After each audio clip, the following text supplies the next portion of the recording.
இது ஹேமந்த் சோரன் மட்டுமா? ஹரியானால பூபிந்தர் சிங் ஹூடா, முன்னாள் சிஎம் காங்கிரஸ், அவர் மேல கேஸ் இருக்கு. டெல்லியில கேஜ்ரிவால், அவருடைய துணை முதல்வர், அவர் உள்ள இருக்காரு. மணிஷ் சிசோடியா. கேஜ்ரிவால் வந்து உள்ள எப்ப போறாருன்னு தெரியல, சம்மன் பண்ணிட்டே இருக்கிறாங்க. அப்புறம் ராகுல் காந்தி, பிரியங்கா காந்தி வீட்டுக்காரர் ராபர்ட் வதேரா, எல்லார் மேலேயும் வந்து இடி கேஸ் இருக்குது. ஹேமந்த் சோரன் மீது எடுக்கப்பட்டிருக்கிற நடவடிக்கையின் நோக்கம் என்ன? ஷிண்டே மாதிரி ஒரு ஆள் வந்து உங்களுக்கு வேணும். ஷிண்டே ஏற்பாடு பண்றதுக்கு ஒரு கேப் வேணும். அதுக்கு குடியரசுத் தலைவர் ஆச்சு ஒரு ஏற்பாடு வேணும். இல்ல நடுவில் என்ன பேச்சுவார்த்தை நடத்த முடியுமா? இப்ப இடி நடவடிக்கை ஹேமந்த் சோரன் மேல எடுத்திருக்கிறது தைரியத்தின் வெளிப்பாடா, பயத்தின் வெளிப்பாடா? பயத்தின் வெளிப்பாடு தான். சண்டிகாரில் நடந்திருக்கிறது தைரியத்தின் வெளிப்பாடா, பயத்தின் வெளிப்பாடா? அப்ப அவ்வளவு அப்பட்டமான மோசடியில ஒருத்தன் எப்ப இறங்குவான்? ஒரு எந்த வழியுமே இல்ல. ஒரு விளையாட்டு நடக்குதுங்க, அந்த கேம்ல தோல்வி அடையக்கூடிய அணிதான் எப்படியாவது ஜெயிக்கணும்ன்றதுக்காக அழுகுணி ஆட்டங்கள்ல இறங்குவாங்க. அப்ப இந்த மோசடிகள்லாம் அவங்க தான் ஈடுபடுறாங்க. அந்த சங்கி இன்டலெக்சுவல் ஒருத்தர் இருக்கிறாரு, சாய் தீபக், 40,000 மசூதி லிஸ்ட்ல வச்சிருக்காரு. அவ்வளவுதான். அப்புறம் மசூதியே இடிக்கிறது கிளம்பி போயிட்டு இருக்க வேண்டியதுதான். அந்த அஜெண்டாவுக்கு பின்னால் போவதற்கு சோ கால்டு இன்டலெக்சுவல்ஸ் அதுக்கு வந்து உதவுகிறார்கள். பல 100 கோடி, பல 1000 கோடி ஊழல் என்று இந்த நாட்டில் நடந்திருப்பவை, அதெல்லாம் ஒரு பட்டியல் போட்டு அதுல ஈடுபட்டவர்களுடைய ஜாதி என்னன்னு ஒரு பட்டியல் இருக்கு. ஆக பெரும்பான்மை பிராமின் பனியாதம். அவர்களுக்கு எல்லாம் என்ன நடந்திருக்குது, எத்தனை பேர் உள்ள போயிருக்கிறாங்க என்றாலும் அதுக்கு பட்டியல் கிடையாது. அப்படியே குஜராத் போனீங்கன்னா அதுல ஒரு சிறப்பு இருக்குது. சங்கர் சிங் வகேலா, அவர் வந்து யாருன்னு கேட்டா மோடியோட குருநாதர், மென்டார். அவர் மேலே ஐடியா. ஆமா, 2016 சும்மா இருக்க முடியாம அவர் என்ன செஞ்சாரு அப்படின்னு சொன்னாக்கா, மோடியும் அமித்ஷாவும் என்கவுண்டர் ஸ்பெஷலிஸ்ட்னு ஒரு சொன்னாரு. மக்கானாலே இடி. ஹிண்டன்பர்க் ஊழல்ல செபி வந்து ஒன்னும் செய்யல என்ற குற்றச்சாட்டு, இதுக்காக பெட்டிஷன் போட்டு வழக்கெல்லாம் விசாரிச்சு முடிச்சுட்டு தலைமை நீதிபதி என்ன சொன்னாருன்னா, ஹிண்டன்பர்க் மேல நடவடிக்கை எடுங்க. ஆமா அப்படின்னாரு. அவன் தான் நடவடிக்கை எடுன்னு கூப்பிட்டானே. உடனே அமெரிக்கால கேஸ் போடியான்னு கூப்பிட்டுருக்கான்ல, போட வேண்டியதானே. நேற்று வந்து ஒபாமாவுடைய டெக்னிக்கல் அட்வைசர் கரண் தப்பார் ஒரு பேட்டி எடுத்திருக்காரு வயர்ல. அவர் என்ன சொல்றாரு அப்படின்னாக்கா, இதை ப்ரோக்ராம் பண்ணி வைப்பதன் மூலம் நீங்க யாருக்கு போட்டாலும் இதுக்கு தான் போகணும், அந்த மாதிரி வந்து பண்ண முடியும், அதுக்கான ஸ்கோப் எப்படி இருக்குன்னு டெக்னிக்கலா விளக்குறாரு. அப்ப இவிஎம் மிஷின்ல அந்த மாற்றத்தை எப்படி இதை திருத்த முடியும் என்பதையும் சொல்றாரு. இப்ப சண்டிகார்ல ஓட்டு போட்டுருக்காங்க. அவங்க ஓட்டு போட்டு மெஜாரிட்டியா தேர்ந்தெடுத்தது ஆம் ஆத்மி, காங்கிரஸ். ஆனா வந்து உட்கார்ந்து இருக்கிறது பிஜேபி. கண்ணு முன்னாலேயே திருத்தி இருக்கிறாங்க. இல்ல மிரட்டி ஈடின்னு சொல்லி நீங்க யாரை தேர்ந்தெடுத்தீங்களோ அந்த முதலமைச்சரை தூக்கி உள்ள வச்சிடறாங்க. அதுவும் முடிஞ்சிருது. இந்த மாதிரி சர்வாதிகாரிகள் எல்லாம் சென்ற நூற்றாண்டுல மார்க்கோஸ் மாதிரி ராணுவ சர்வாதிகாரிகள், இடியமின் மாதிரி சர்வாதிகாரிகள், இப்படி பல பேர் தேர்தல் நடத்திருக்கிறாங்க. ஆனா அவங்க தான் ஜெயிப்பாங்க எப்போதும். அந்த மாதிரி தேர்தல் நடந்திருக்கு. அதை நோக்கி நாடு சென்று கொண்டிருக்கிறது. இந்த நிதிஷ்குமாரை பத்தி பிஜேபி காரங்க கடந்த சில மாதங்கள்ல கேவலமான வார்த்தைகளா அர்ச்சனை பண்ணிருக்காங்க. இப்ப சேர்த்துக்கிட்டியே யோக்கியதை என்ன? நீங்க ஊழல்னு பேசிட்டு உயிரோட இருக்கிறீங்க. ராமர் கோயில் கட்டினது தப்புயா அப்படின்னு சொல்லிட்டு வீட்டை காலி பண்ணு, இது முஸ்லீம் சொல்லியிருந்தா கொன்றுப்பாங்க. அந்த மாதிரி ஒரு சூழல் இருக்கும்போது இவர்கள் வேறு ஒரு பிரச்சனையை பேசுகிறார்கள் என்றால் இவங்க எவ்வளவு ஆபத்தானவர்கள் என்பதை நம்ம புரிஞ்சுக்கணும். ரூட்ஸ் பார்வையாளர்களுக்கு வணக்கம். இன்று நம்மோடு இடதுசாரி செயல்பாட்டாளர் தோழர் மருதையன் அவர்கள் இணைந்துள்ளார். வாருங்கள் அவரோடு பேசலாம். தோழர் வணக்கம். வணக்கம். தோழர், ஜார்க்கண்டினுடைய முதலமைச்சர், ஜார்க்கண்ட் முக்தி மோர்ச்சா கட்சியினுடைய தலைவர் 600 கோடி மதிப்பிலான அரசு நிலத்தை பில்டர்களுக்கு விற்கிறதுல முறைகேடு செய்தார் என்ற குற்றச்சாட்டில் அமலாக்கத்துறை விசாரித்து வந்த நிலையில் நேற்று நள்ளிரவு அவர் வந்து கைது செய்யப்பட்டிருக்கிறார். இது ஊழலுக்கு எதிரான ஒரு நடவடிக்கை. யார் ஊழல் செய்தாலும் ஈடி விடாது, மோடி விடமாட்டார் அப்படின்ட்டு வந்து வாதம் வைக்கிறார்கள் சங்கிகள். ஏற்கனவே இடி என்னுடைய ஜாதகத்தையே நீங்க பல தடவை வெளியிட்டு இருக்கிறீங்க. இது ஊழல் ஒழிப்பு நடவடிக்கை தானா? ஜார்க்கண்ட் முதலமைச்சர் ஹேமந்த் சோரன் கைதுன்றதை எப்படி புரிஞ்சுக்கிறது? இது ஊழல் ஒழிப்பு நடவடிக்கை அல்ல. செந்தில் பாலாஜி விஷயமா இருக்கட்டும், மற்றவர்கள் விஷயமா இருக்கட்டும், அவையெல்லாம் எப்படி ஊழல் ஒழிப்பு நடவடிக்கை இல்லையோ அது போல இதுவும் இல்லை. இப்போ இவரை விசாரிக்கணும்னு சொல்லிட்டு டெல்லியில இவருடைய வீடு, அங்க போய் பார்த்துருக்காங்க. இவர் அங்கே இல்லைன்னு உடனே வீட்டை சோதனை போட்டாங்களாம். 36 லட்சம் ரூபாயும் சில முக்கியமான தஸ்தாவேஜுகளையும் கைப்பற்றினாங்களாம். அப்புறம் ஒரு காரு, BMW காரு, அது இவருடைய பினாமி அப்படின்னு சொல்லிட்டு முதல்வரை காணவில்லை, முதல்வர் தலைமறைவு அப்படின்னு இடி வந்து ஒரு செய்தி கொடுக்குறாங்க. அதை வெட்கமே இல்லாமல் எல்லா பத்திரிகைகளும் முதல் பக்க செய்தியாக பிரசுரிக்கிறார்கள். எப்படிங்க முதல்வர் வந்து காணும்னு எப்படி போட முடியும்? முதல்வர் கேபினட் மீட்டிங்ல இருக்காரு. சரிங்க, முதல்வர் கேபினட் மீட்டிங்லயும் இல்லை அப்படின்னு வச்சுக்குவோம். தலைமறைவுன்னு போடுவீங்களா நீங்க? தலைமறைவு ஆக முடியுமா? அப்ப நேற்று போட்டமே இன்னைக்கு வந்திருக்கிறாரு, வந்து அப்பியர் ஆகி கவர்னர்கிட்ட ராஜினாமா கடிதம் கொடுத்துட்டு மாற்று இன்னொருத்தர் இவர் தான் முதல்வர்னு சொல்லிட்டு கைதுக்கு வந்து போயிருக்காரு உடன்பட்டு. இப்போ இதை என்ன சொல்றது? அப்போ இது பூராவுமே ஒரு கருத்துருவாக்கத்துக்காக திட்டமிட்டு நடத்தப்படுகின்ற ஒரு நாடகம். அப்போ இவர் வந்து 21 விசாரிச்சிருக்காங்க. 2021 ஒரு முறை இடி விசாரிச்சிருக்கு. 2022 ஒரு கூத்து நடக்குது. ஒரு சிவசங்கர் சர்மான்னு ஒரு ஆள், அவர் வந்து ஜார்க்கண்ட் ஹைகோர்ட்ல ஒரு பெட்டிஷன் போடுறாரு. இந்த மாதிரி ஹேமந்த் சோரன் நிறைய கருப்பு பணம் இருக்கு, அதனால ஐடி வந்து அதை ரெய்டு பண்ணி என்னன்னு வந்து விசாரிக்கணும் அப்படின்னு பொதுநல வழக்கு போடுறாரு. இந்த மாதிரி ஒரு பொதுநல வழக்கு போட்டு அதை உயர்நீதிமன்றத்தில் விசாரிச்சதா நீங்க கேள்விப்பட்டிருக்கீங்களா? இல்ல, ஏதாவது இருக்கணுமே, பேஸ் ஆதாரம் இருக்கணுமே. திமுக காரங்க வீட்டுல இருக்குன்னு போட்டா உயர்நீதிமன்றத்துல அட்மிட் பண்ண வாய்ப்பு இருக்குது. சரி, அப்போ உயர்நீதிமன்றம் அந்த வழக்கை எடுத்துக்கிட்டாங்க. அதுல இடியையும் ஒரு பார்ட்டியா சேர்த்துட்டாங்க. இடி வந்து இதெல்லாம் ஆதாரம் இல்லாம கண்டவும் போட்டா என்ன எதுக்கே பார்ட்டியா சேர்த்து என்ன வேற கூப்பிடுறேன்னு கேட்டிருக்கணும். மாறாக இடி என்ன செஞ்சாங்கன்னா ஒரு சீல்டு கவர் அதை கொண்டாந்து நீதிபதிட்ட இருந்தாங்க அப்படின்னு கொடுக்குறாங்க. நீதிபதி வந்து அதை பிரித்து பார்த்துட்டு, ஓ அப்படியா, அப்போ சிபிஐ இந்த வழக்கை வந்து விசாரிக்கட்டும் அப்படின்னு உத்தரவு போடுது. அவர் கேட்டது ஐடி விசாரிக்கணும்னு, கோர்ட்டு சொல்றது சிபிஐ விசாரிக்கணும்னு. இதை வந்து உச்சநீதிமன்றத்துக்கு இந்த தீர்ப்புக்கு எதிராக அவர் ஹேமந்த் சோரன் வந்து அப்பீல் பண்றாரு. அந்த அப்பீலில் வந்து ஜார்க்கண்ட் அரசு சார்பாக கபில் சிபல் அப்பீல் ஆகிறாரு. அப்புறம் ஹேமந்த் சோரன் சார்பாக முகுல் ரோத்கி முன்னாள் அட்டார்னி ஜெனரல் அவர் அப்பீல் ஆகிறாரு. அவங்க வந்து வாதம் பண்றாங்க, இது என்னங்க இது, எதனா எவிடன்ஸ் இருக்கா? ஒரு பிஏஎல்ல மொட்டையா இது மாதிரி போடுறாங்க, அதை எடுத்துட்டு வந்து சீல்டு கவரை கொடுக்குறாங்க, அதில் என்ன இருக்குன்னு எங்களுக்கு தெரியாது, அதை பார்த்துட்டு நீதிபதி விசாரிக்கலான்றாரு, இதெல்லாம் என்ன அப்படின்னு இவங்க ஆர்கியூ பண்ணுறாங்க. அரசு தரப்பு யார், இடி தரப்புல சில ப்ரொசீஜரல் லேப்ஸ் இருக்கலாம், அதுக்காக நீங்கள் வந்து இதை இல்லைன்னு சொல்ல முடியுமா அப்படின்னு அவங்க வாதாடுறாங்க. இதை விசாரித்த அன்றைய தலைமை நீதிபதி யூ லலித், அப்புறம் ரவீந்திர பட், அப்புறம் இன்னொரு நீதிபதி அவர் வந்து சுதான்ஷு துலியா, அந்த நீதிபதி, இந்த 3 நீதிபதிகள் கொண்ட அமர்வு ஒன்று சொல்றாங்க, இந்த பிஏஎல் பெட்டிஷன் போட்டவருடைய தகுதியே கேள்விக்குரியது, அவருடைய கைகள் வந்து சுத்தம் இல்லை, இதெல்லாம் தீர்ப்புல இருக்குது. 2வது, எந்த விதமான ஆதாரமும் இல்லாமல் ஒரு ஹாஃப் பேக்டு பெட்டிஷன், இதை எடுத்துக்கிட்டு இதை விசாரிக்கலாம்னு உயர்நீதிமன்றம் எப்படி உத்தரவிட்டது என்பது எங்களுக்கு தெரியவில்லை, இது ரொம்ப தவறு அப்படின்னு சொல்லி அந்த பெட்டிஷனை தள்ளுபடி பண்றாங்க. உச்சநீதிமன்றம் தள்ளுபடி பண்ணது. யூ லலிதேவா?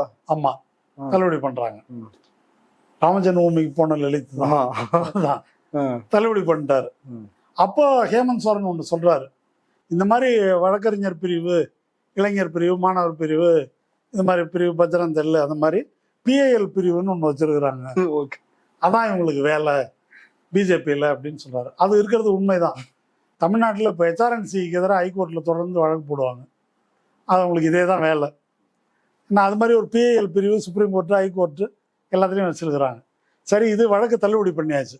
இது தள்ளுபடி பண்ண பிறகு நவம்பர் 6 சுப்ரீம் கோர்ட் தீர்ப்பு தள்ளுபடி. போன வருஷம் நவம்பரில் 22, போன வருஷம் இல்லை, முந்தின வருஷம் இடி வந்து நவம்பர் 22 இவர் வந்து திரும்ப இவரை கொஸ்டின் பண்ணுறாங்க. இவர் அதுக்கெல்லாம் பதில் சொல்கிறாரு. இந்த நிலம், ஒரு குறிப்பிட்ட நிலத்தை அதன் மதிப்பை விட குறைவாக பதிவு பண்ணியிருக்காங்க, அதில் வந்து கருப்பணம் கைமாறி இருக்கு, அதில் 2 பேரோட பேர் வந்து சொல்கிறாங்க, அது வந்து முக்கியம். அமித் அகர்வால், பிரேம் பிரகாஷ், இவங்க 2 பேரும் முக்கியமான அரசியல் தரகர்கள், இவங்க வந்து ஹேமந்த் சோரனுக்கு வேண்டியவங்க அப்படின்னு சொல்லி அவங்கள கைது பண்ணியிருக்கிறாங்க. அது இல்லாமல் சில அதிகாரிகள் உள்ளிட்டு 10-13 பேரை கைது பண்ணியிருக்காங்க. இப்போ இந்த 2 பேரும் ஹேமந்த் சோரனுடைய பினாமி என்பதனால் ஹேமந்த் சோரன் மேல வழக்கு, எனக்கு இதில் சம்பந்தம் இல்லை அப்படின்னு அவர் சொல்றாரு. சரி, இப்போ ஹேமந்த் சோரனை கைது செய்தாகிவிட்டது, முடிஞ்சது.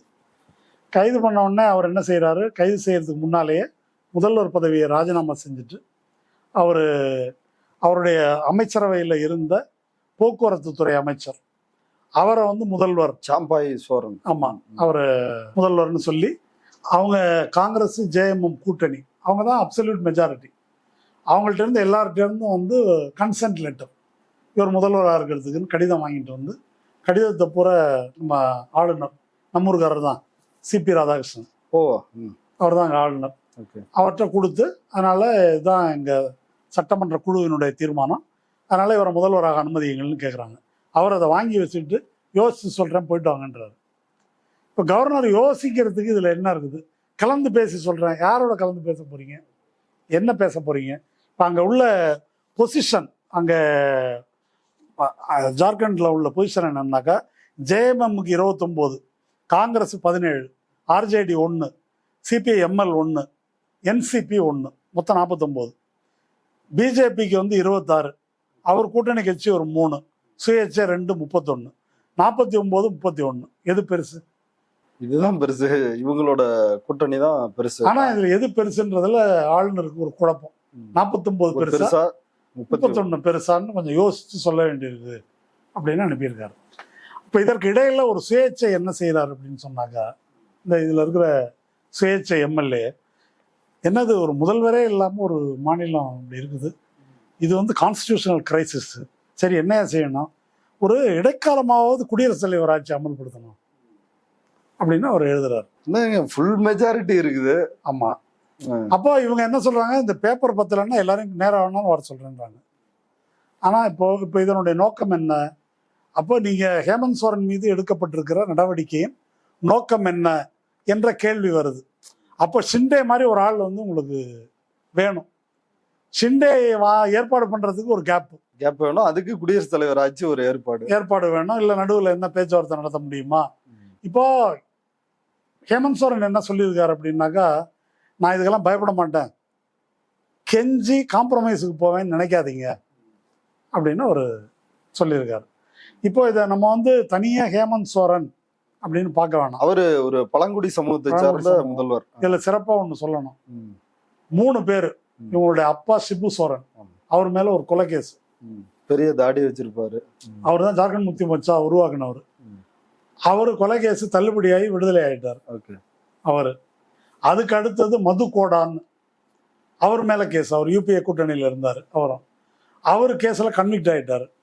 இப்போ ஹேமந்த் சோரன். இப்போ என்னுடைய கேள்வி என்னன்னு கேட்டா, வேற எங்கேயாவது இப்படி 3 தலைமுறை பார்ப்பனர்கள் இல்ல 3 தலைமுறை தாக்கூர்கள் அப்படி எங்கேயாவது கைது பண்ணப்பட்டிருக்கிறார்களா?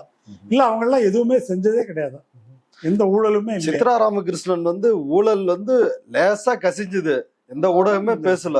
15 நாள் பட்டியலே வந்துட்டாங்க. பல 100 கோடி பல 1000 கோடி ஊழல் என்று இந்த நாட்டில் நடந்திருப்பவை, அதெல்லாம் ஒரு பட்டியல் போட்டு அதுல ஈடுபட்டவர்களுடைய ஜாதி என்னன்னு ஒரு பட்டியல் இருக்கு. ஆக பெரும்பான்மை பிராமின் பனியா தான். அவர்களுக்கெல்லாம் என்ன நடந்திருக்குது, எத்தனை பேர் உள்ள போயிருக்கிறாங்க என்றால் அதுக்கு பட்டியல் கிடையாது. இப்போ இந்த ஹேமந்த் சோரன் விஷயத்தை நம்ம தனியா பார்க்க வேணாம். ஹேமந்த் சோரனுக்கு எதிராக நடத்தப்பட்டிருக்கிற தாக்குதல் என்பது, ராகுல் காந்தி அதை கரெக்டா சொல்லியிருக்காரு, இது வந்து எதிர்கட்சிகளை ஒழிப்பதற்கான திட்டம். அந்த திட்டத்துல தான் ஹேமந்த் சோரன் மேல நடவடிக்கை எடுக்கப்பட்டிருக்கு. இப்போ முதல்வர் ஸ்டாலின் கூட ஹேமந்த் சோரனுடைய உறுதியை வந்து பாராட்டியிருக்காரு. ஏன்னா இடி கேஸ் பல பேர் மேல இருக்குங்க. இப்போ ஷிண்டே வந்து அந்த பக்கம் போயிட்டாரு, ஹேமந்தா பிஸ்வா கட்சியை மாறிட்டு நாராயண் ராணே தாவிட்டார் இடி கேஸ். அப்போ தாவிட்டா ஒன்றும் கிடையாது, கேஸ் கிடையாது இல்லையா? அப்போ கேஸ் வந்தாலும் நான் நிற்பேன் அப்படின்னு நிற்கிறவங்கள எந்த கோணத்துல இருந்து நம்ம பார்க்கணும்? இப்போ இந்த கேஸ் எல்லாம் எவ்வளோ பேர் மேலே இருக்கு? இது ஹேமந்த் சோரன் மட்டுமா?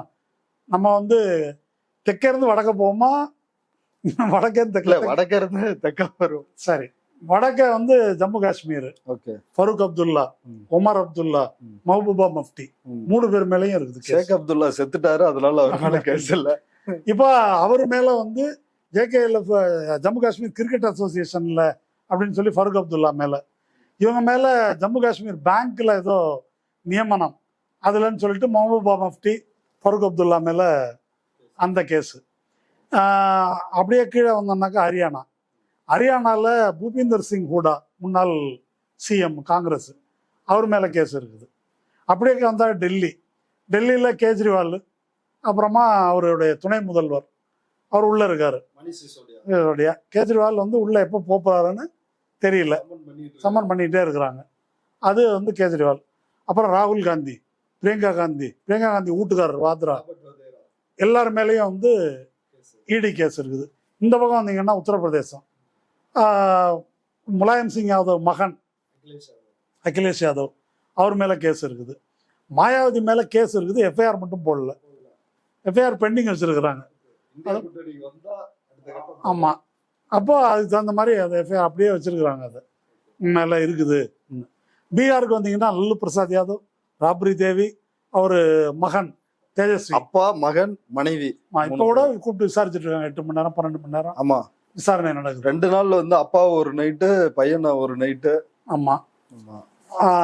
அது பெங்காலுக்கு வந்தீங்கன்னா மம்தாவுடைய மருமக பிள்ளையா, ஆமா, அவர் மேல கேஸ் இருக்குது. அதுக்கு முன்னாடி சுவேந்த அதிகாரி அங்க ஓடிட்டு அந்த பக்கம் போயிட்டாரு, அவர் தப்பிச்சிட்டாரு. அப்புறம் மணிப்பூருக்கு போனீங்கன்னா இபோபி, அவர் பழைய முதல்வர், அவர் மேல இருக்குது. அருணாச்சல் பிரதேஷ் போனீங்கன்னா பழைய முதல்வர், அவர் மேல இடி கேஸ் இருக்குது. அப்புறம் அப்படி இந்த பக்கம் எங்க ஜார்க்கண்டு, சத்தீஸ்கர் வந்தீங்கன்னா சத்தீஸ்கர் முன்னாள் முதல்வர், அவர் மேல கேஸ் இருக்குது. ஆந்திரா வந்தீங்கன்னாக்கா ஜக்மோகன் ரெட்டி, அவர் மேல இடி கேஸ் இருக்கு. தமிழ்நாடு வந்தீங்கன்னா உங்களுக்கு ஏற்கனவே தெரியும், இங்க செந்தில் பாலாஜியிலிருந்து பிற அமைச்சர்கள். கேரளா வந்தீங்கன்னா பினராயி விஜயன் மேல, அது வந்து லாவ்லின் கேஸ், அது 13 வருஷம் ஆச்சு. அதுக்கு இப்போ வந்து இடி கேஸ் அவர் மேல இருக்கு. கர்நாடகா போனீங்கன்னாக்கா அங்க சிவகுமார், டிகே சிவகுமார், அவர் தான் முக்கியமான இந்த பிஜேபி தோல்விக்கு காரணம். பீகார் ஜெயில வச்சு அவரை என்னென்ன பண்ணாங்க, அவர் மேல கேஸ் இருக்கு. அப்படி மகாராஷ்டிரா வந்தீங்கன்னா இந்த பக்கம் ஷிண்டே, அந்த குரூப் வந்து தாவிடுச்சு. சரத்பவார், அஜித் பவார் மேல இடி கேஸ் இருக்குது. சரத்பவார் வந்துட்டாரு. அப்படியே குஜராத் போனீங்கன்னா அதுல ஒரு சிறப்பு இருக்குது. சங்கர் சிங் வகேலா, அவர் வந்து யாருன்னு கேட்டா மோடியோட குருநாதர், மென்டார். அவர் மேலே ஐடியா. ஆமா, அவர் மேல எதுக்கு இடி? பிஜேபி போய் பிஜேபியில இருந்து காங்கிரஸுக்கு வந்துட்டாரு அவரு மேல ஏன் இடி அப்படின்னா, 2016 சும்மா இருக்க முடியாம அவர் என்ன செஞ்சாரு அப்படின்னு சொன்னாக்கா, மோடியும் அமித்ஷாவும் என்கவுண்டர் ஸ்பெஷலிஸ்ட்னு ஒரு சொன்னாரு. மக்கானாலே இடி. மக்கானாலே இடி, ஏன்னா அவருக்கு தெரியும் என்னென்ன பண்ணாங்க இவங்க அப்படின்றது அவருக்கு தெரியும். அதனால மக்கானாலே அவர் மேல இடி. அப்படியே ராஜஸ்தான் போனீங்கன்னாக்கா அங்க வந்து கேலாட் மேல இடி இருக்குது. அவருக்கு போட்டியாளரான சச்சின் பைலட், அவர் மேலேயும் இடி இருக்குது. அநேகமா ஒரு ரவுண்ட் வந்துட்டேன். ஸோ இப்போ யார் பாக்கி?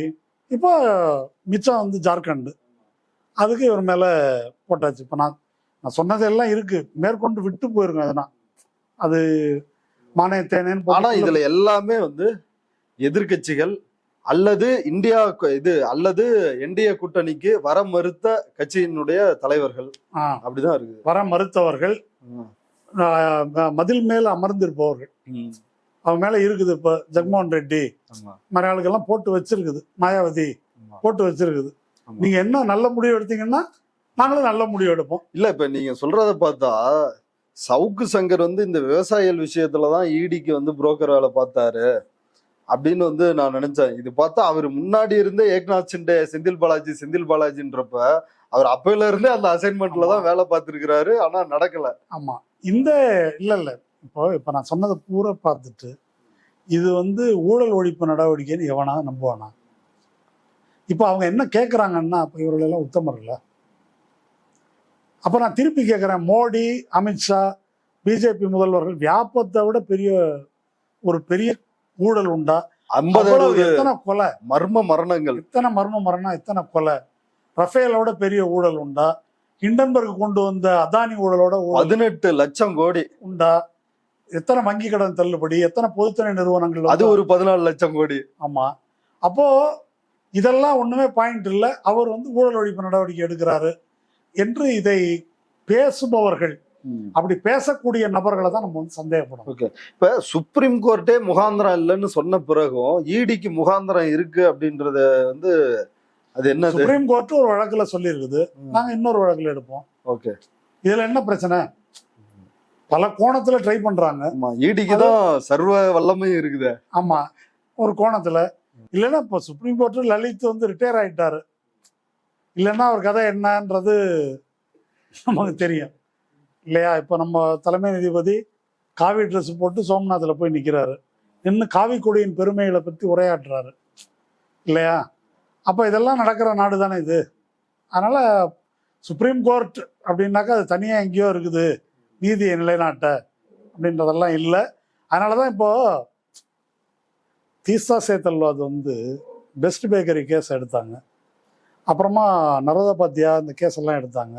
ஜாக்கியா ஜாஃப்ரி வழக்கில் சுப்ரீம் கோர்ட் விடுதலை பண்ணிட்டு கன்வில்கர் என்ற நீதிபதி இந்த இந்த பாட்டு இந்த கொதி நிலையிலேயே வச்சிருந்ததுக்காக அதுக்குரியவர்கள் மேல நடவடிக்கை எடுக்கணும் அப்படின்னு ஒரு தீர்ப்பு கொடுத்தாரு. மக்கியானால் தீர்சா சேத்தல்வாத கைது பண்ணாங்க. சுப்ரீம் கோர்ட் இப்படி தீர்ப்பு சொன்ன உடனே ஹிண்டன்பர்க் ஊழல்ல செபி வந்து ஒன்றும் செய்யல என்ற குற்றச்சாட்டு இதுக்காக பெட்டிஷன் போட்டு வழக்கெல்லாம் விசாரிச்சு முடிச்சுட்டு தலைமை நீதிபதி என்ன சொன்னாருன்னா, ஹிண்டன்பர்க் மேல நடவடிக்கை எடுங்க ஆமா அப்படின்னாரு. அவன் தான் நடவடிக்கை எடுன்னு கூப்பிட்டானே உடனே. அமெரிக்கால கேஸ் போடியான்னு கூப்பிட்டுருக்கிறான்ல, போட வேண்டியதுதானே, அதையும் போடல. அப்போ இப்ப எப்படி இருக்குது தீர்ப்புகள்லாம்? ஹிண்டன்பர்க் ஆதாரபூர்வமா செபி என்ன தப்பு பண்ணிருக்குன்னு சொல்லியிருக்கிறாங்க, விவரத்தோட இருக்குது.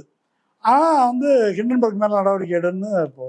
அதனால இதுதான் நீதிமன்றங்களின் நிலை. அப்போ இந்த சூழலில் இதை ஊழல் ஒழிப்பு நடவடிக்கை என்று பேசுபவர்கள் நேரடியாக மோடியினுடைய எதிர்க்கட்சி ஒழிப்பு நடவடிக்கைக்கு, அதாவது ஒரு கட்சி ஆட்சிக்கு துணை நிற்கிறார்கள் என்றுதான் நாம் வந்து அதை புரிந்து கொள்ளணும். ஓகே, இப்ப இந்தியா கூட்டணி இந்த அலையன்ஸ்ல இருக்கிறவங்க எல்லாருமே இதை வந்து கண்டிக்கிறாங்க. இது பழிவாங்கும் நடவடிக்கை அப்படின்னு எல்லாருமே கண்டிக்கிறாங்க. இது வந்து ஒரு இந்தியா கூட்டணிக்கு ஒரு நெருக்கடி தானே? ஆமா, இப்ப நெருக்கடினாக்கா என்ன செய்யணும்? அதுக்கு நெருக்கடினாக்கா நெருக்கடியை தாண்டி ஹேமந்த் சோரன் நிற்கிறாரு. இந்த முதல்வர்கள் எல்லாரும் நெருக்கடியை தாண்டி நிற்கிறார்கள். இந்த நெருக்கடியை கொடுப்பது, இப்போ உங்க மேல ஒரு பொய் கேஸ் போட்டாக்கா உங்க சேனல்ல முடக்குனாங்க, அது உங்களுக்கு நெருக்கடியா இல்லையா? கண்டிப்பா. ஆமா, அதை வச்சு இப்ப என்ன பண்ணணும்? அதை வச்சு ஃபைட் பண்ணோம். அதை எடுத்து ஃபைட் பண்ணீங்க, இல்ல வேற ஒரு சேனல் ஆரம்பிக்கிறேன் அப்படின்றீங்க, கேஸ் போடுறீங்க. அது மாதிரி அவங்க ஃபைட் பண்றாங்க. பாருங்க கரிகாலனுக்கு நெருக்கடி அப்படின்னா அதுக்கு என்ன சொல்ல வரீங்க? இப்போ இனிமே கம்முன்னு இருங்க, பேசாதீங்க. அந்த தரப்பினுடைய குரலாக ஒலிக்கிறார், அதைத்தான் பேசுகிறார்கள். நெருக்கடின்னு எதுக்கு சொல்றீங்க? அந்த நெருக்கடியை கொடுப்பது சரியா தப்பா? ஒரு சேனல்ல முடக்குனது சரியா தப்பா? அப்படிதான் பேசணும். அப்போ எதிர்கட்சிகளை இப்படி வாயடைப்பது, பிஜேபி காரன் மேல கேஸே போடாம இருக்கிறது என்பது சரியா தவறா என்று பேசுவதை விட்டுவிட்டு நெருக்கடி என்று பேசுவது எதிர்த்தரப்புக்கு உதவுவது. இது வந்து இது ஒரு முக்கியமான பிரச்சனை. இப்போ சண்டிகார்ல மேயர் எலெக்ஷன் நடந்திருக்குது. அந்த மேயர் எலெக்ஷனோட ரிசல்ட்டை பாருங்க. மேயர் எலெக்ஷன்ல மெஜாரிட்டி ஆம் ஆத்மி கூட்டணி, இவங்க தான் வந்து மெஜாரிட்டி ஜெயிச்சு வந்திருக்கிறாங்க. சரி, ஆம் ஆத்மி 13, காங்கிரஸ் 7, கூட்டினா 20. பிஜேபியோட மொத்த எண்ணிக்கை 16. 20 பெருசா 16 பெருசா அப்படின்றதான் 20 தான் பெருசு. 14க்கு 6 ஓட்டு கம்மி. ஓட்டு வந்து எண்றாங்க. ஓட்டு என்றது இப்போ நீங்க கோடிக்கணக்கான பேர் ஓட்டு போடுறாங்க அப்படின்னா செல்லாத வாக்கு, அதுக்கு ஒரு பெட்டி வைக்கணும்ன்றது ரைட்டு. இருக்கிறதே இவ்வளவுதான். ஆனா 3 பொட்டி வச்சிருக்கிறாங்க. ஆம் ஆத்மி காங்கிரஸ் ஒரு பொட்டி, பிஜேபி ஒரு பொட்டி, செல்லாத வாக்கு ஒரு பொட்டி. மொத்த சீட்டு வந்து இப்படி இருக்குது. அவர் ஒரு மேஜிக் நிபுணர் மாதிரி வந்து அந்த ப்ரிசைடிங் ஆஃபீஸர் வந்து உட்காந்துருக்காரு. என்ன போறேன்றாரு. உடனே இவங்க என்ன கேட்குறாங்க, என்றதுன்னா எங்க பிரதிநிதி ஒருத்தர் பக்கத்துல உட்காரணும், அதான் முறை. அந்த முறையெல்லாம் கிடையாது, கேன்சல் பண்ணியாச்சு, நான் தான் எண்ணுவேன் என்றார். இப்படி எல்லாத்தையும் அலைகிறாரு. இப்படி அலையும் போதே அவர் என்ன செய்கிறாரு அப்படின்னு சொன்னாக்கா, இந்த அவங்க பார்வையிலேயே ஆம் ஆத்மி காங்கிரஸ் ஓட்டு இருக்கு இல்லையா, அதுல அந்த ஓட்டுல ஒரு இடத்துல தான் டிக் அடிக்கணும். அதுக்கு அந்தாண்ட ஒரு சின்ன பேனா கோடு இருந்துச்சுன்னாக்கா செல்லாத ஓட்டு செல்லாது. அப்போ எல்லாத்துலயும் அவங்க கண் முன்னாலேயே அதை போடுறாரு. ஆமா, அந்த வீடியோவே நம்ம போடுறாரு. போட்டு அதெல்லாம் செல்லாதுன்னு தூக்கி போட்டுறாரு. தூக்கி போட்டு மொத்தத்துல பார்த்தாக்கா 16 பிஜேபி, நீங்க 12 தான், என்னங்க அநியாயம் மாதிரி 20, 8 ஓட்டு செல்லாது அப்படின்னு முடிச்சிடுறாரு. சரி, இப்ப என்ன செய்யறது? ஹைகோர்ட்டுக்கு போறாங்க. போவீங்கன்னு தெரியும். ஹைகோர்ட் முடிஞ்சா சுப்ரீம் கோர்ட் இருக்குது. இப்ப நம்ம அவைத்தலைவர் அப்பாவுக்கு எது என்ன ஆட்சியே முடிஞ்சிச்சு. ஆமா, ஓபிஎஸ்க்கு என்னாச்சு? அதுவும் முடிஞ்சும் ஒன்றும் வரல. இப்போ மகாராஷ்டிராவில் என்ன நடக்குது? அதேதான். அப்ப நீங்க போய்க்கங்க, ஹைகோர்ட்டுக்கு போய்க்கங்க, என்ன பண்ணுவீங்க என்றுதான் இது வந்து நடத்தப்பட்டிருக்குது. இப்போ இதை பத்தி கேஜ்ரிவால் ஒன்று சொல்லியிருக்காரு, நல்லா பார்த்துங்க. மேயர் எலெக்ஷன்லயே இதை பண்றாங்க, பார்லிமெண்ட் எலெக்ஷன்ல என்ன செய்வாங்கன்றதை நீங்களே பார்த்து கொள்ளுங்கள் என்று கேஜ்ரிவால் சொல்லியிருக்கிறாரு. அது உண்மை. அப்படிப்பட்ட ஒரு அபாயத்தை நாம் எதிர்பார்த்து இருக்கிறோம். ஓகே, இப்ப நேற்று கூட வந்து டெல்லியில பாம் செஃப் அப்படின்ற ஒரு அமைப்பு வந்து கிட்டத்தட்ட ஒரு 50-60,000 பேருக்கு மேல இருப்பாங்க. இந்த இவிஎம் மோசடிக்கு எதிராக வந்து போராட்டம் வந்து நடத்தியிருக்கிறாங்க. தேர்தல் வாக்குச்சீட்டுக்கு போகணும் அப்படின்லாம் கூட சொல்லியிருக்கிறாங்க. இப்ப நீங்க சொல்றப்பதான் 2019 இப்படி ஒரு குற்றச்சாட்டு வந்து வந்துச்சு. 370 தொகுதிகளில் அதுல 220க்கும் மேற்பட்ட தொகுதி பாஜக. பதிவான வாக்குகளை விட எண்ணப்பட்ட வாக்கு அதிகம். அதிகமா இருந்தது. இந்த குவிண்ட் வந்து வெளியிட்ட விவகாரம். ஆமா. அப்புறம் இந்த அசோகா யூனிவர்சிட்டி ப்ரொஃபசர் ஒருத்தர் கூட ஆய்வு பண்ணி சப்ஜா தாஸ் சம்திங் அவர் பேரு, அவர் வந்து சொன்னாரு பாஜகவும் காங்கிரஸும் நேரடியாக மோதுகின்ற தொகுதிகளில் அங்க வந்து முஸ்லிம்களுடைய வாக்குரிமையை இவங்க வந்து எடுக்கிறாங்க அப்படின்ற அந்த விஷயத்த வந்து சொன்னாரு.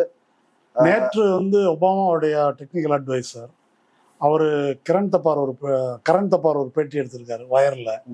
அவர் என்ன சொல்றாரு அப்படின்னா, மாதவ் தேஷ்பாண்டே அவர் என்ன சொல்றாரு அப்படின்னாக்கா, இதை ப்ரோக்ராம் பண்ணி வைப்பதன் மூலம் 1வது ஓட்டு 3வது ஓட்டு 7வது ஓட்டு 10வது ஓட்டு 12வது ஓட்டு நீங்க யாருக்கு போட்டாலும் இதுக்கு தான் போகணும், அந்த மாதிரி வந்து பண்ண முடியும். அதுக்கான ஸ்கோப் எப்படி இருக்குன்னு டெக்னிக்கலா விளக்குறாரு. அப்ப இவிஎம் மிஷின்ல அந்த மாற்றத்தை எப்படி இதை திருத்த முடியும் என்பதையும் சொல்றாரு. இப்போ முடிவு செய்தால் 1 மாசம் 1.5 மாசத்துல எல்லா மிஷின்லையும் அதை கரெக்ட் பண்ண முடியும் அப்படின்னு சொல்றாரு. இப்போ நான் என்ன சொல்ல வரேன்னாக்கா, இவிஎம் மிஷின் இருக்கட்டும், நீங்க வந்து இப்போ பேசுறவங்க எல்லாம் யாருக்கோ நடக்குது, ஹேமந்த் சோரனுக்கு நடக்குது, அவருக்கு நடக்குது, கேஜ்ரிவாலுக்கு நடக்குது, இவனுக்கு நடக்குதுன்னு நம்ம நினைச்சிட்டு இருக்கிறோம். இப்போ நீங்க ஒரு ஓட்டு போட்டிருக்கிறீங்க, இப்போ சண்டிகார்ல ஓட்டு போட்டிருக்கிறாங்க. அவங்க ஓட்டு போட்டு மெஜாரிட்டியா தேர்ந்தெடுத்தது ஆம் ஆத்மி காங்கிரஸ். ஆனா வந்து உட்கார்ந்து இருக்கிறது பிஜேபி. கண்ணு முன்னாலேயே திருத்தி இருக்கிறாங்க. மகாராஷ்டிரால ஓட்டு போட்டாங்க. ஓட்டு போட்டு அவங்க கூட்டணி இப்படி வச்சாங்க. ஷிண்டே குரூப்பு மொத்தமா அந்த பக்கம் தூக்கிட்டாங்க. முடிஞ்சு போச்சு. அப்ப நீங்க நினைச்சது வேற, அங்க நடக்கிறது வேற அப்படின்னு ஆயிடுச்சு.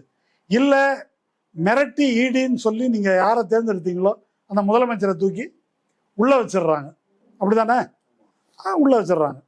அது முடிஞ்சிடுது. இது வந்து கடைசியா இவிஎம் வந்து நீங்க போட்டாலும் நான் சொல்றேன், ஓபிஎஸ் பையன் அவருக்கும் இதே இவிஎம் மாத்திட்டாங்கன்ற பிரச்சனை. அதேதான் பிரச்சனை. இப்போ நம்ம நாட்டில் வந்து மக்களுடைய எல்லா ஜனநாயக உரிமைகளும் பறிக்கப்படுது. கடைசியா மிச்சம் இருக்கிறது வந்து வாக்குரிமை, அது இருக்கு அப்படின்னு மக்கள் நினைச்சிட்டு இருக்கிறாங்க.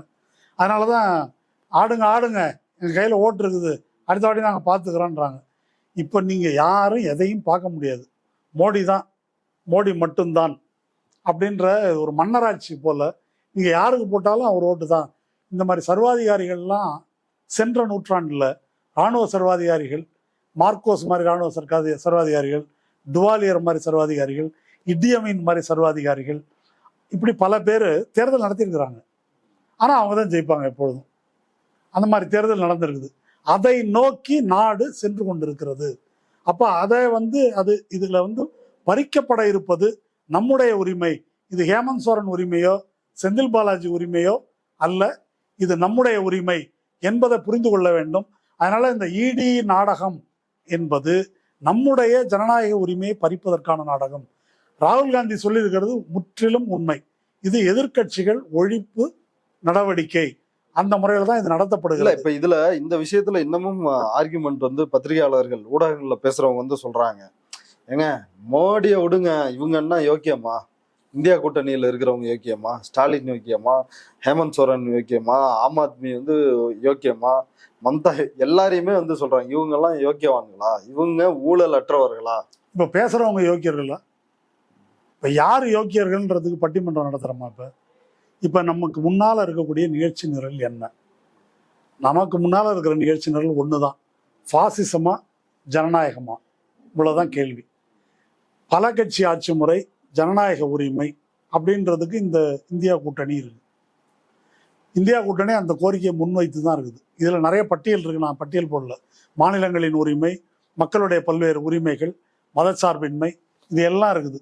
இது எதுவுமே கிடையாது ஒரே நாடு ஒரே தேர்தல் மாதிரி, ஒரே கட்சி ஒரே தலைவர் அப்படி முடிய போகுது. அதுக்கு வாக்களிக்க போகிறோமா அப்படின்றதுதான் கேள்வி. இப்போ இதுல யோக்கியம் இல்லை என்பது ஒரு மடை மாற்றும் முயற்சி. இது பிரச்சனையை இப்ப என்ன சொல்ல வர்றீங்க? மோடி யோக்கியன்றீங்களா? மோடியும் அயோக்கியம், இவரும் அயோக்கியான்னு பேசுறதுக்கு பொருள் என்ன? மோடி ஒரு பாசிஸ்ட். ஒரு பாசிச ஆட்சியை கொண்டு வருவதற்கு இந்த அரசு வேலை செய்கிறது. இந்த அரசு எந்திரம் முழுதும் அதுக்காக வேலை பார்க்குது என்பதை நாம் பேசிக்கொண்டிருக்கும் போது யோக்கியமா அப்படின்னாக்கா இது வந்து முற்றிலும் இஷ்யூல இருந்து மக்களை திசை திருப்பி. இதை தாங்க பிஜேபி செய்யுது. பிஜேபி என்ன செய்யுதுன்னாக்கா, ஏன்டா 370 நீக்கின, ஏன் மதசார்பின்மையை ஒழிச்ச, ஏன் இடஒதுக்கீடை ஒழிக்கிற, ஏன் மாநில உரிமையை பறிக்கிற, ஏன் இப்படி கண்காணிப்புகளை கொண்டு வர, ஏன் கருத்துரிமையை பறிக்கிற, ஏன் ஊஃபாவை எல்லார் மேலேயும் போடுற, ஏன் ஈடி இது மாதிரி கொண்டு வர, இந்த கேள்வியெல்லாம் எழுப்புனாக்கா இதெல்லாம் ஊழல் ஆட்சி, ஊழலை ஒழிக்கிறோம் நாங்கள் அப்படின்றாங்க. இப்போ நீங்கள் அவங்களோட சேர்ந்து பேசுறீங்க. நம்ம பேச வேண்டிய விஷயங்கள்லாம் இது முன்ன பெரியார் வந்து கேட்டார் இல்லையா, பள்ளிக்கூடம் கட்டினதுல 1000 ரூபா ஊழல் அப்படின்னா, உனக்கு 1000 ரூபா பிரச்சனை தெரியுது, எனக்கு பள்ளிக்கூடம் தெரியுதுன்னு அவர். அந்த மாதிரி எது மெயின் அஜெண்டா என்பது நம்ம பார்வையில் இருக்கணும். அந்த பார்வையிலிருந்து திசை திருப்புகின்ற முயற்சியைத்தான் இவர்கள் செய்கிறார்கள். அப்படி திசை திருப்புவதற்கு ஒன்று இந்த பக்கம் ஊழல்ன்றான், இல்லைன்னா அந்த பக்கம் ராமர், ஞானவாபி மசூதி, அல்லது இன்னும் நம்ம அந்த சங்கி இன்டலெக்சுவல் ஒருத்தர் இருக்கிறாரு சாய் தீபக், 40,000 மசூதி லிஸ்ட்டில் வச்சுருக்காராம் அவர். அது அவ்வளோதான். அப்புறம் அதுக்கு பின்னாலே போக வேண்டியதுதான். மசூதியாக இடிக்கிறது கிளம்பி போயிட்டு இருக்க வேண்டியது தான். இப்போ அந்த அஜெண்டாவுக்கு அவங்க எடுக்கிறாங்க. அந்த அஜெண்டாவுக்கு பின்னால் போவதற்கு இந்த சோ கால்டு இன்டலெக்சுவல்ஸ் அதுக்கு வந்து உதவுகிறார்கள். தங்களுடைய அறிவால் கரசேவை செய்யறாங்க அப்படிதான் இதை வந்து எடுத்துக்கணும். ஓகே தோழர். இப்போ இன்னைக்கு வந்து ஒரு பிரஸ் மீட்ல பத்ரி சேஷாத்ரி அவர்கிட்ட பல கேள்விகள் வந்து கேட்டேன். பிரஸ் மீட் முடிஞ்ச உடனே பேசினாரு. அவர் சொன்னாரு, நீங்க நடுநிலையாளர்னு சொல்லாதீங்க, நீங்க ஒரு தரப்பு, நான் ஒரு தரப்பு, என்கிட்ட ஒரு கருத்து இருக்குது, உங்கள்கிட்ட அதுக்கு எதிராக வந்து ஒரு கருத்து இருக்குது. சிறப்பா சொல்லியிருக்காரு அப்படின்னாரு. இந்த பத்ரி சேஷாத்ரின்னு இந்த கருத்தை நான் வரவேற்கிறேன். ஓகே, அவர் வந்து நடுநிலையாளர்னு நடிக்கல. ஆனா இப்ப இது ஏன் சொல்ல வரேன்னா, இன்னொரு கேள்வி இருக்கு. இப்ப நிதிஷ்குமார் வந்து இந்தியா கூட்டணியை விட்டு வெளியேறி விட்டார். மம்தா பானர்ஜி ஒன்று நாங்க தனித்து போட்டியிடுவோம் அப்படின்னு அந்த அம்மா வந்து சொல்றாங்க. இப்ப இந்தியா கூட்டணிக்கு ஒரு மிகப்பெரிய நெருக்கடி வந்துருச்சு அப்படின்ற ஒரு வாதம் வருது. அதுல மூத்த பத்திரிகையாளர் மணி வந்து இன்னைக்கு ஒரு பேட்டி பார்த்தேன் இந்தியா கிளிட்ஸ்ல. அவர் சொல்றாரு, நிதிஷ்குமார் தான் இந்த இந்தியா கூட்டணியோட ஆர்கிடெக்ட், இதை உருவாக்கி இந்த ஐடியாவே வந்து அவரோட தான். அவரை காங்கிரஸ் கட்சி ஆம் ஆத்மி கெஜ்ரிவாலையும் மம்தா பானர்ஜியும் வச்சு அவரை கோஆர்டினேட்டர் ஆக்காம கார்கே அவரை வந்து கோஆர்டினேட்டரா ஆக்கியிருக்கிறாங்க. ஸோ இதுவே அவர் வந்து அப்செட் ஆயிருப்பாரு அப்படின்றதுல இருந்து, அதனாலதான் வந்து இந்தியில பேசாதீங்க, இங்கிலீஷ்ல கொஞ்சம் டிரான்ஸ்லேட் பண்ணுங்கன்னு டிஆர் பாலு கேட்டதுக்கு அவர் கோவப்பட்டாரு. அதனுடைய வெளிப்பாடு தான் அது அப்படின்னு சொல்லி இது இந்த கூட்டணிக்கு ஒரு நெருக்கடி அப்படின்ற ஒரு விஷயத்த சொல்றாரு. தொடர்ந்து நிறைய பேட்டி பார்த்துருக்கிறாரு. இதை ஒட்டியே ஒரு 7-8 பேட்டி ஆட்டம் கொடுத்துருக்கிறாரு. இல்ல இப்போ இந்த நெருக்கடினாக்கா, இப்போ இந்த எங்க உத்தரகாண்ட்லயும் இமாச்சல் பிரதேஷ்லயும் சுரங்கத்தில் சிக்கிக்கிட்டாங்களே, தொழிலாளர்கள் சிக்கிக்கிட்டாங்க. அவங்கள மீட்பதற்கு பலவிதமான முயற்சிகள் எடுத்தாங்க. பல முயற்சிகள் தோல்வி அடைஞ்சது இல்லையா? கடைசியில தானே அப்படி. இப்போ அங்க ஒருத்தர் நின்றுக்கிட்டு இது சரியா வராது, இதிலெல்லாம் ஒன்றும் பண்ண முடியாது, எடுத்துருவீங்களா வெளியே, அது ஒன்றும் நடக்காது அப்படின்னு ஒருத்தர் பேசிட்டு இருந்தாக்கா அவரை என்ன செய்வாங்கன்னு நினைக்கிறீங்க? அவரை வந்து சொல்லுங்க, என்ன செய்வாங்க? அடிச்சு ஓரமா தூக்கி போட்டு வேலையை பார்ப்பாங்க. அப்படிதான் பார்ப்பாங்க. இப்போ வந்து அந்த மாதிரி ஒரு சேலஞ்சில் இருக்கிறோம். இப்போ பிஜேபிக்கு எதிராக ஒரு நடவடிக்கையில் இருக்கிறோம். அதில் பச்சையாக துரோகம் பண்ணிட்டு ஒரு ஃப்ராடு அந்த ஆள் நிதிஷ்குமார். ஃப்ராடுன்னு தெரிஞ்சானே சேர்த்துக்கிட்டீங்கன்னு கேட்கலாம். ஆமாம், சிவசேனா அந்த பக்கம் இருந்தது தான் இங்கே சேர்த்துக்கிட்டோம். இப்போ அவரை கன்வீனராக போடல, அவரை இதெல்லாம் நமக்கு தேவையாது. அந்த ஆள் எத்தனை வாட்டி கட்சி மாறி இருக்கிறான். இப்போ அந்த பக்கம் போயிட்டு இந்தியான்னு பேர் வைக்கக்கூடாதுன்னு நான் அப்பவே சொன்னேன்ற அந்த ஆள். அப்போ நிதிஷ்குமாருடைய யோக்கியதை என்ன?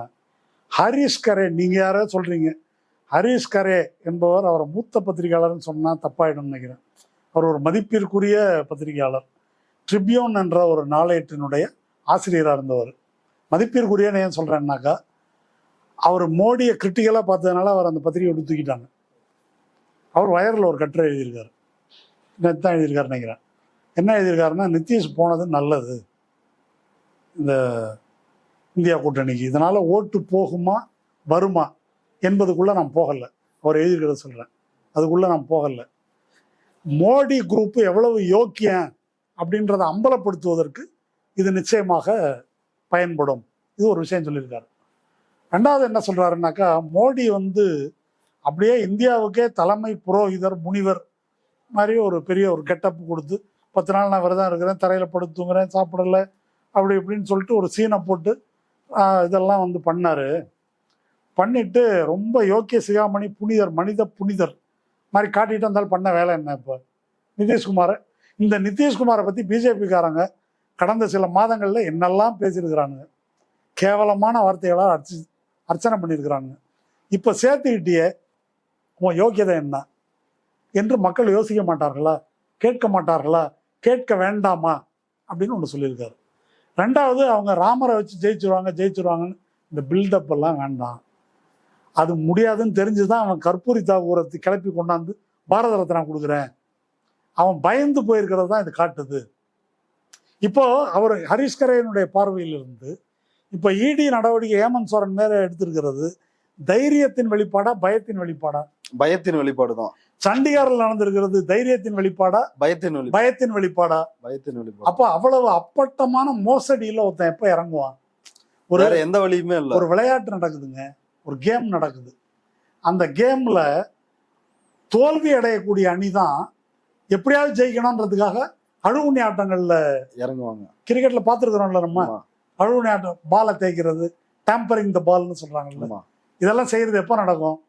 தோக்கிறவன் ஜெயிக்கிறது தான் செய்வான். அப்போ இந்த மோசடிகள்லாம் அவங்க தான் ஈடுபடுறாங்க இல்லையா? இதை மக்கள் பார்த்து கொண்டிருக்கிறார்கள். அப்போ ஒரு பத்திரிகையாளர், ஒரு அறிவுத்துறையை சார்ந்தவர்களுடைய வேலை என்ன அப்படின்னா, மக்களுக்கு இதை புரிய வைப்பது. இந்த மாதிரி மோசடி, தில்லுமுள்ளு, ஃப்ராடுத்தனம் பண்றானே, இவன் கையில நாட்டை கொடுத்தா நாடு உருப்பிடுமா? நீ என்ன வேணா நினைச்சிட்டு, இவ்வளவு கேவலமான நபர்கள் என்பதை மக்களுக்கு புரிய வைக்கணும். அப்படி புரிய வைக்காம அதை ஒரு சாமர்த்தியம், இந்தியா கூட்டணிக்கு நெருக்கடி அப்படின்னாக்க நீங்க என்ன செய்ய வரீங்க? அவன் ஜெயிக்கிறதுக்கு வழி சொல்றீங்க. இப்போ மக்கள் வந்து பொதுவாக ஒரு உளவியல் இருக்குதுங்க, தோக்கிற கட்சியோட ஜெயிக்கிற கட்சி ஓட்டு போடுவோம் அப்படின்னு.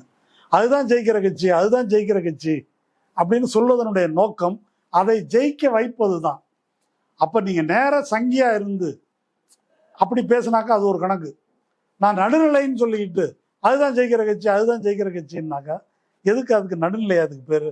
ஆனால் பத்ரி கிட்ட ஒரு நேர்மை இருக்கிறது. ஆமாம், பத்ரி அந்த பக்கம்னு சொல்லிட்டாரு.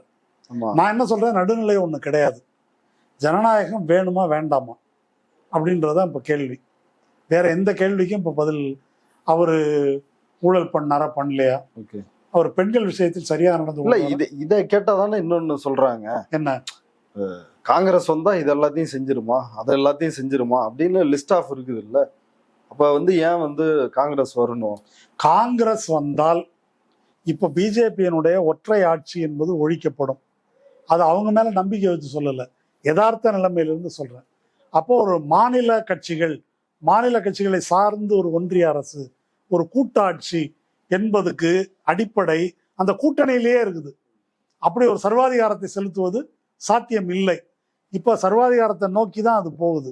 இப்ப நிதிஷ்குமார், எடப்பாடி அல்லது ஓபிஎஸ் அல்லது டிடிவி இவங்கெல்லாம் சேர்த்துக்கிட்டாலும் அதெல்லாம் கிரீஸ் ஸ்டெப்பா உதச்சி விட்டுருவாங்க. உங்களுக்கு காரியம் முடிஞ்சிருச்சுன்னா உதச்சி விடுறது தான், இதுதான் அவங்களுக்கு கிடைக்கக்கூடிய இடம். அதனால இதுல வந்து இப்படி ஒண்ணு இருக்குது. இதற்கு மேல் அவங்க நல்லெண்ணத்துல நம்பிக்கை வைக்க வேண்டியதில்லை. நாம் சொன்ன வாக்குறுதியை நிறைவேற்று என்று நாம் போராடுவோம். இங்க வந்து நீங்க போராடுறது எங்க? நீங்க போடுற ஓட்டே நீங்க போடுற ஆளுக்கு போறது இல்லை, அது வேற எங்கேயோ போகுது. அப்புறம் நீங்க எங்க போராடுவது, எதிர்த்து பேசுவது என்பது இந்து விரோத நடவடிக்கையாக சித்தரிக்கப்படுகின்ற ஒரு காலத்தில் இருக்கிறோம்.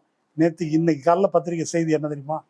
மணிசங்கரையருடைய மகள், அந்த அம்மா என்ன பண்ணிருக்கு, டெல்லியில வீடு, அது ஒரு பெரிய அப்பார்ட்மெண்ட் காம்ப்ளெக்ஸ். அவங்க என்ன செஞ்சிருக்கிறாங்கன்னா, அந்த ராம ஜென்ம பூமி இதை நான் வந்து எதிர்க்கிறேன், இதுக்காக நான் 3 நாள் உண்ணாவிரதம் இருக்கிறேன், என்னுடைய முஸ்லீம் சகோதரர்களிடம் இந்த அநீதிக்காக நான் மன்னிப்பு கேட்டுக்கொள்ளுகிறேன் அப்படின்னு அவங்க எழுதியிருக்கிறாங்க சோசியல் மீடியாவில். இது என்ன பிரச்சனை உனக்கு? இப்போ அந்த ஹவுசிங் சொசைட்டியினுடைய செக்ரட்டரி, இந்த அப்பார்ட்மெண்ட் செக்ரட்டரி இருப்பான்ல, உடனே வீட்டை காலி பண்ணு, நீ தெரிவித்த கருத்துக்காக நீ மன்னிப்பு கேட்கணும், இல்லைன்னா வீட்டை காலி பண்ணு, இங்க இருக்க முடியாது என்று இன்னைக்கு தான் செய்தி. இப்போ எங்க இருக்குது கருத்துரிமை? இப்போ நீங்க எதுவும் செய்யலை. இப்போ போய் ராமர் கோயிலை இடிச்சிட்டாங்களா அவங்க, பாபர் மசூதி இடிச்ச மாதிரி? இது தப்பு, இதை நான் கண்டிக்கிறேன், இதற்காக முஸ்லிம் மக்களிடம் மன்னிப்பு கேட்கிறேன் அப்படின்னு சொன்ன குற்றத்துக்காக வீட்டை காலி பண்ணணும் அப்படின்னா நீங்க வேற ஒரு கருத்தே பேச முடியாத நிலை அப்படின்றது இப்பவே வந்துருச்சு. இது ஏற்கனவே முஸ்லிம்களுக்கு மட்டும்தான் நடக்கிறது என்று நான் நினைத்து கொண்டிருந்தோம். முஸ்லிம்களை சுத்தி வளைச்சுக்கிட்டு ஜெய் ஸ்ரீராம் சொல்லுன்னு அடிக்கிறான். தூங்கிட்டு இருக்கிற முஸ்லீம் எழுப்பி ஜெய் ஸ்ரீராம் சொல்லு அப்படின்னு அவன் சொன்னானா சொல்லலையே சுட்டுக் கொள்றாங்க. இதெல்லாம் அவர்களுக்கு நடக்குதுன்னு நீங்க இப்போ மணிசங்கர் ஐயர் என்ற ஒரு பிரபல கட்சி தலைவர், அவருடைய மகளுக்கு நடக்குது. ஒரு கருத்து தெரிவிச்சதுக்காக வீட்டை காலி பண்ணு, கருத்து தெரிவிச்சதுக்கு புல்டோசர் வச்சு யோகி வீட்டை இடிக்கிறாரு. இங்க வந்து வீட்டை காலி பண்ணு அப்படின்றது இந்துக்களுக்கு நடக்குது. தனி வீடா இருந்தா வீட்டை இடிப்பானுங்க, ஒரு அபார்ட்மெண்டா இருக்கிறதுனால வீட்டை காலி பண்ணுன்றான். இப்ப யாரு யோக்கியன்றதா இப்ப பிரச்சனை? எது ஊழல் என்பதா பிரச்சனை? சம்பவம் சொல்றப்ப சமீபத்தில் வந்து சில பத்திரிகையாளர்களை சந்திச்சேன். அப்படி ஒரு வடநாட்டு பத்திரிகையாளரை சந்திச்சேன், யூடியூப் தளத்துல இயங்குறாங்க. அவங்க பேர் வந்து மீனா. அவங்க வந்து பட்டியல் சமூகத்தை சார்ந்தவங்க, தலித். அவங்க வந்து ஒரு பிராமினை வந்து கல்யாணம் பண்ணிருக்கிறாங்க, சாதி மறுப்பு திருமணம் செஞ்சிருக்கிறாங்க. தொடர்ந்து பாஜகவுக்கு எதிராக, ஆர்எஸ்எஸ்க்கு எதிராக, சனாதனத்துக்கு எதிராக பேசுறாங்க. வட இந்தியாவில் அவங்களுக்கு ஒரு நல்ல ரீச் இருக்குது. அவங்களுக்கு வீடியோ கால் வராங்க சங்கிங்க. யாருன்னா இதே பட்டியல் சமூகத்தை சார்ந்த சங்கிகள் வந்து பாஜகவில் இருப்பவர்கள் வீடியோ கால் அட்டன் பண்ண உடனே ஆணுறுப்பை வந்து வீடியோ காலில் காட்டுறாங்கன்னு அதிர்ச்சியா இருக்குது. இந்த மாதிரிலாம் ஹராஸ் பண்றானுங்க. ஆமா, அப்படின்னாக்க இப்போ என்ன நடக்கும்? இப்போ இது எல்லாத்தையும் தாங்க பார்த்து புரிந்து கொள்ள வேண்டி இருக்குது.